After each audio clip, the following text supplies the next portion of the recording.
No deal. U.S. and Russian diplomats failed to agree on a peace plan to end the war in Ukraine on Tuesday.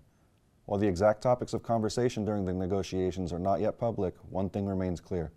Russia will not sign a peace treaty if it does not guarantee that Russia will gain full control over the Donetsk and Luhansk regions of Ukraine.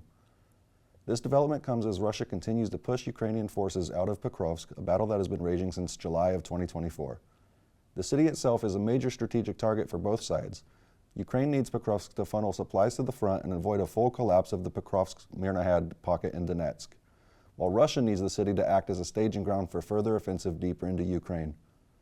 As negotiations over Ukraine show no sign of breaking the deadlock, U.S. officials are now confronting an entirely different controversy here at home. Questions about government secrecy surrounding unidentified aerial phenomenon. Secretary of State Marco Rubio recently made remarks regarding the UFO phenomenon that one ex-defense analyst claims are explosive. Rubio, who's a main figure in the recently released documentary, The Age of Disclosure, stated this past week on Sean Hannity's program that there are many high-ranking ex-military officers who have come forward with claims that there are top-secret government programs related to the UFO issue that not even presidents are made aware of. Former defense analyst Merrick von Rennenkamp has voiced concern over the fact that Secretary Rubio has not publicly confirmed or denied the existence of these programs.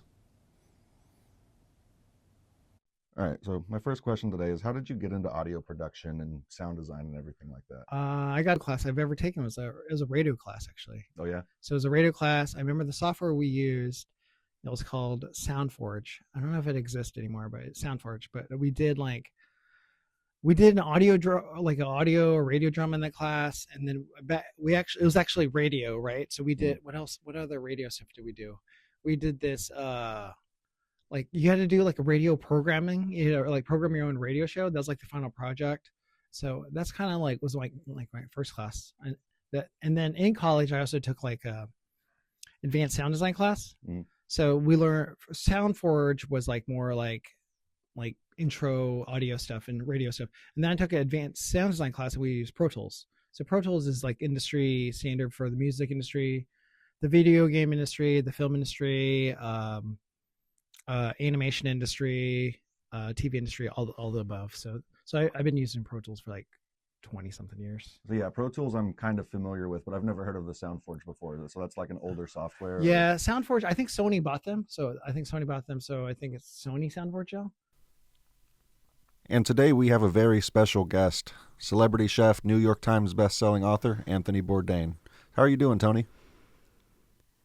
I'm doing all right, all things considered. It's good to hear. So let's just get right to it. What's one dish you feel every home cook should know how to make? Now, that's a good question. So considering lifestyle choices and everything, I think the one thing everyone should know how to cook is an omelet.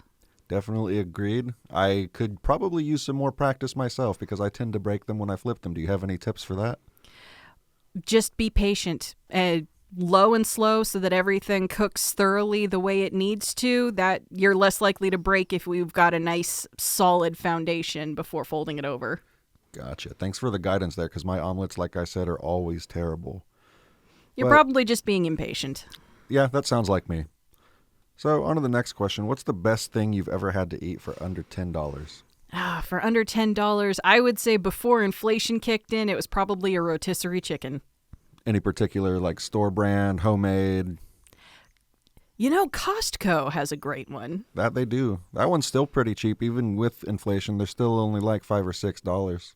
Yeah, that's honestly, yeah. A Costco rotisserie chicken is the way to go for under $10. Absolutely. And they're much bigger than other stores, which also charge more for less. Yeah, Costco's just a great company in general. Agreed. You can even get fresh ingredients there for other things that you want to cook, and then you have the rotisserie chicken to nibble on before you get started.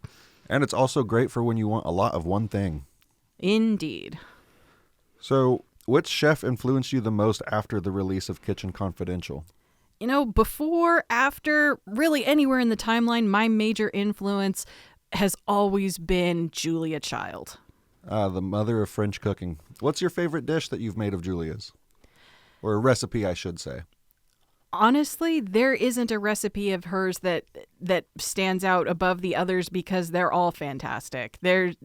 It's like asking someone to choose their favorite child. A good parent will never admit it. Very true. I hope I'm my parents' favorite child. Doubt it, though.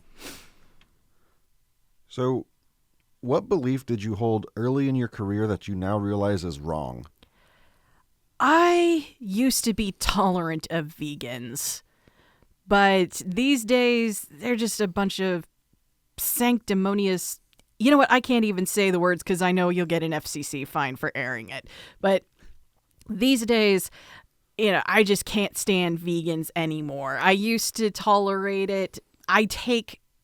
I'll take some inspiration in the way they handle vegetables and whatnot because they do have to get creative. But for the most part, as people, I just can't stand them anymore.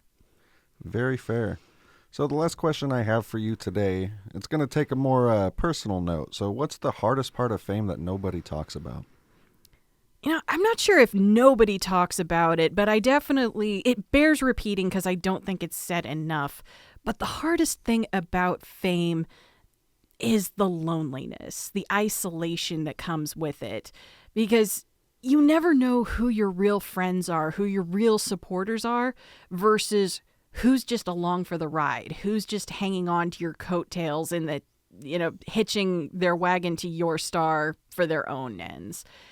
And that can be very lonely, especially when someone that you thought was a friend suddenly isn't anymore.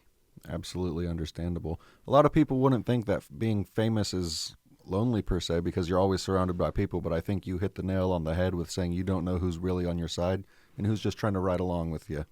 Yeah, there's a huge difference between being alone and being lonely. It is very easy to be lonely in a crowded room, and I think people that haven't dealt with that don't necessarily understand that.